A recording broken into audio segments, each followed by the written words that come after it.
కాపాడటానికి వాళ్ళ నాయకత్వాన్ని ఏర్పాటు చేయడానికి మన రాజ్యాంగం హక్కు అనేది ఏర్పాటు చేయడం జరిగింది. విద్యా హక్కు కూడా రాజ్యాంగం ఏర్పాటు చేసింది. ఈరోజు అంతర్జాతీయ విద్యా దినోత్సవం, అలాగే బాలికల విద్యా దినోత్సవం కూడా ఇవ్వాలి. మరి ఇలాంటి కార్యక్రమాలన్నీ మీకు ఎవరు కల్పించారంటే భారత రాజ్యాంగం ఏర్పాటు చేయబడింది.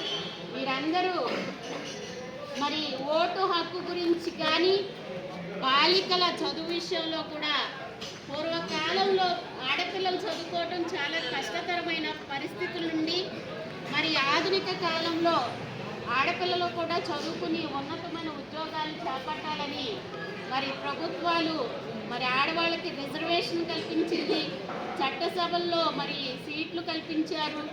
మరి వాళ్ళకు కూడా మరి ఎదుగుదల కోసం ఇంటర్నల్ కమిటీలు, ప్రతి ఆడపిల్ల ఎక్కడ ఏ సంస్థలో పనిచేస్తే ఆ సంస్థల్లో వాళ్ళకి ఏమన్నా ఆటుపోట్లు ఉన్నా కూడా అలాంటివి రాకుండా వాళ్ళకి అవగాహన సదస్సులు ఏర్పాటు చేయటం, కమిటీలు ఏర్పాటు చేయడం ఇవన్నీ కూడా చేస్తుంది.